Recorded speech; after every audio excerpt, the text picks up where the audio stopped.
Another day, another J. Fern's wife story. Pagkatapos kong lagyan ng patuka ang lahat ng patukaan ng mga manok, ay isa-isa ko na silang inalpasan. Hindi agad makaalis sa multipurpose pen ang mga sisiw kahit bukas na ang pinto dahil may harang ang baba niyan. Kailangan nilang lumipad para makalabas sila ng multipurpose pen. Ibinaba ko na rin yung mga sisiw na kinakahon ko pa kapag gabi at nilagay ko na sa scratch pen para doon muna sila kumain bago ko alpasan. Sa ganyang paraan ay nakakakain ng maayos ang mga sisiw nang hindi inaagawan ng malalaking sisiw. At dahil hindi makalabas yung ibang sisiw na nasa multipurpose pen, ayan, kinuha ko na sila isa-isa at inilabas. At nagpuntahan na sila sa kanya-kanyang kainan. Pagkatapos ay tinanggal ko na ang tabing ng mga baby pullets at lalagyan ko na rin sila ng patuka. Hindi namin inaalpasan ang mga baby pullets dahil magiging crowded na sila dito sa likod namin dahil maliit lang ang aming space. Yung ibang mga pullets naman ay nasa fly pen na ngayon.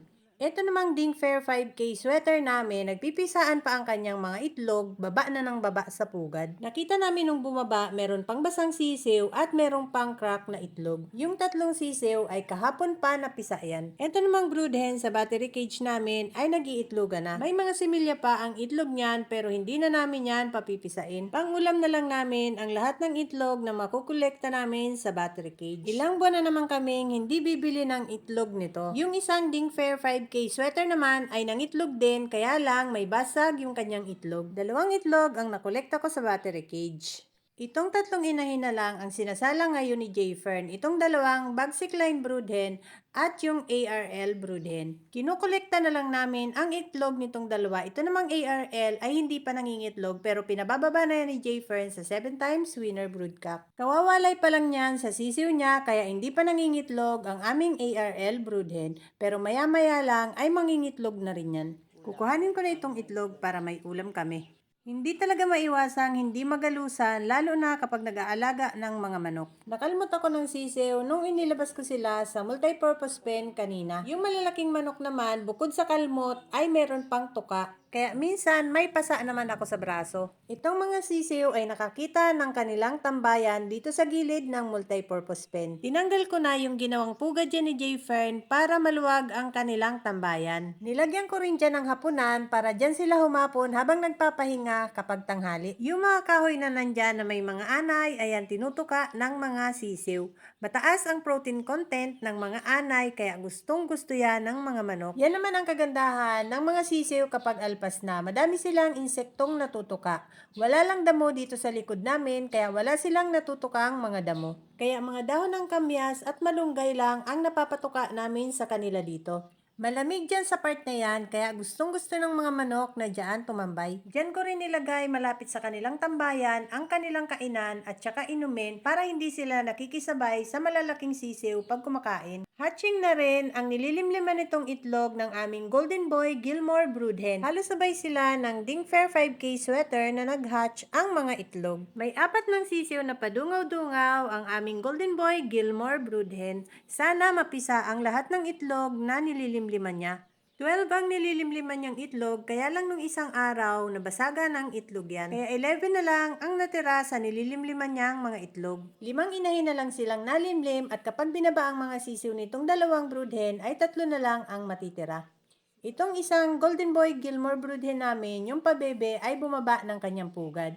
Dito naman sa kabilang pugad ay ang aming possum sweater brood hen. Malapit na ring mapisa ang itlog nitong dalawang brood hen. Ito namang Ding Fair 5K sweater ay kababalik lang ulit sa kanyang pugad. Sana mapisa din ang lahat ng itlog na nililimliman niya. Dito naman sa kabila ang pugad ng ARL Right Nose sweater brood hen. Bumaba ang inahin namin at yan ang kanyang mga nililimlimang itlog. Siya ang pinakahuling lumimlim sa mga batch ngayon. At eto na nga yung dalawang brood hen na bumaba, nagutom yata at nauhaw. Maya-maya babalik na ulit yan sa kanilang mga pugad. Nilipat ko na sa multipurpose pen ang lahat ng baby pullets na nasa brooder. Ang dami nila, 27 heads, kaya mas magandang dyan sila sa multipurpose pen para nakakalipad-lipad sila. Medyo maluwag pa sila dyan dahil maliliit pa sila pero pag naglakihan yan ay sikip na rin yan dyan.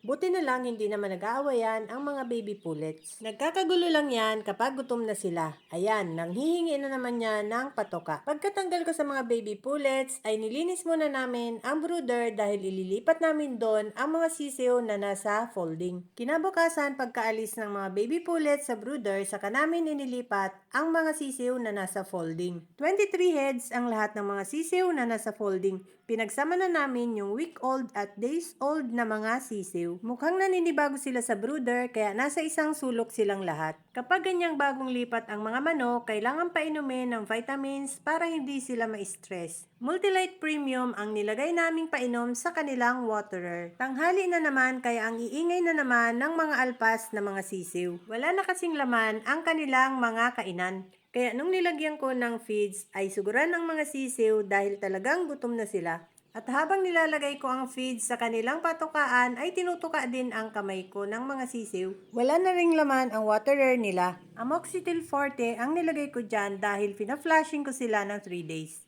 Hiwa-hiwalay nga ang pakainan ng mga sisiw na inalpasan namin. Pagkatapos kong lagyan ng patuka ay papalitan ko na ang laman ng waterer nila.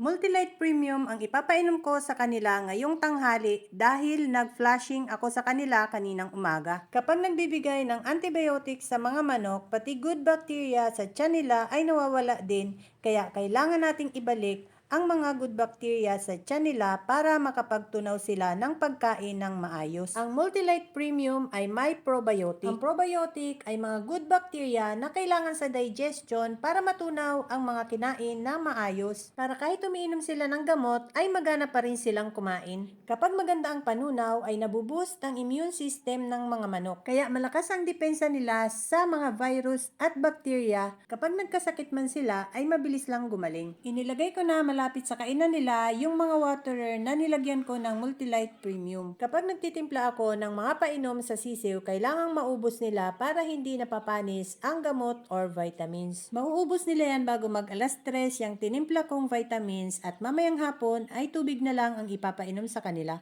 Itong maliliit na sisiw ay dito nakatambay sa may puno ng mangga, kaya dyan ko nilagay ang kanilang pakainan at waterer. Hindi sila nakikisalo sa malalaki kaya nilalagyan ko rin sila ng sarili nilang kainan. Ito namang ibang sisiw, pagkatapos nilang kumain ay balik na ulit sila sa kanilang tambayan. At dahil madami sila, dinagdagan ni J. Fern ang hapunan nila. At ito naman yung nag-iisang babaeng sisiw na kasama nung mga lalaking sisiw. Nagpapainit siya, nilalamig yata.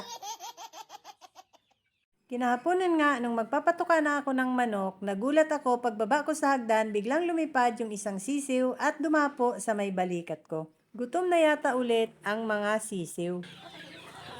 At habang naglalagay ako ng feed sa kainan nila, nagulat ako at bigla na namang lumipad ang isang sisiw sa kamay ko. Naglapitan na nga ang mga sisiw habang naglalagay ako ng feed sa kanilang kainan. Ito namang sisiw na nakadapo sa kamay ko ay parang ayaw nang umalis. Ang kulit talaga, kailangan ko pang magpatuka ng ibang mga manok. Pilit kong binababa pero ayaw niyang bumaba. Kaya hinawakan ko na para maibaba ko siya. Nung magdidilim na nga ay kagulo na naman ulit ang mga sisiw. Hindi pa rin sila sanay kung saan sila hahapon. May 3 sisiw na pumunta na sa multipurpose pen. Inipon ko na ulit ang mga sisiw sa multipurpose pen. Diyan namin sila nilalagay magdamag. Yung ibang mga sisiw ay umiinom pa. Naubos na nila yung vitamins kaya tubig na lang ang iniinom nila ngayon. That's all guys. Thank you so much for watching. Please like, share, and follow for more. See you on my next video. Bye!